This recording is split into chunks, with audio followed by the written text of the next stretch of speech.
ఏంటంటే ముఖ్యమంత్రి చంద్రబాబు నాయుడు గారు జూన్ 12వ తారీఖున డిఎస్సి నోటిఫికేషన్ కోసం 16,347 పోస్టులు భర్తీ చేయడానికి సంతకం చేశారు.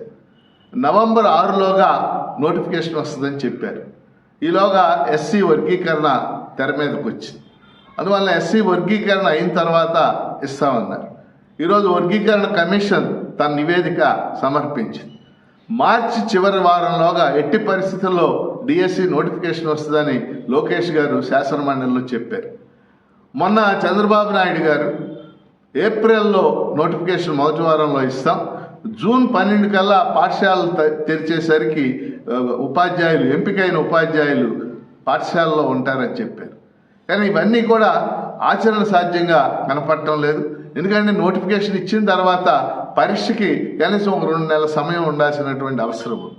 అందుకని ఈ సందర్భంగా అభ్యర్థుల తరఫున నేను గౌరవ విద్యామంత్రి గారిని కోరేది ఏంటంటే వెంటనే డిఎస్సికి సంబంధించి ఒక రోడ్ మ్యాప్, ఖచ్చితంగా నోటిఫికేషన్ ఎప్పుడు ఇస్తాం, పరీక్ష ఎప్పుడు నిర్వహిస్తాం, ఎప్పటిలోగా ఫలితాలు ఇచ్చి ఉపాధ్యాయులను ఎంపిక చేసి స్కూళ్ళకు పంపిస్తాం, ఆ నోటిఫికేషన్ మార్గదర్శి ప్రణాళిక అంటే ఒక రోడ్ మ్యాప్ ప్రకటిస్తే దానికి అనుగుణంగా అభ్యర్థులు వాళ్ళు సంసిద్ధులు కావడానికి అవకాశం ఉంది.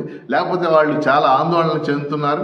ఎందుకంటే రకరకాల వార్తలు వస్తున్నాయి, పోస్టులు తగ్గుతాయి అని, ఉపాధ్యాయ పోస్టులు తగినంత సంఖ్యలో లేవని.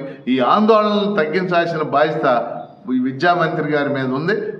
వెంటనే వారు రోడ్ మ్యాప్ ప్రకటించాలని నేను కోరుతా ఉన్నాను. मेरा ये चैनल सब्सक्राइब करें और मेरे हर अपडेट आपको मिले, इसके लिए बेल आइकन जरूर दबाइएगा। आप सभी को मेरी ढेर सारी शुभकामनाएं।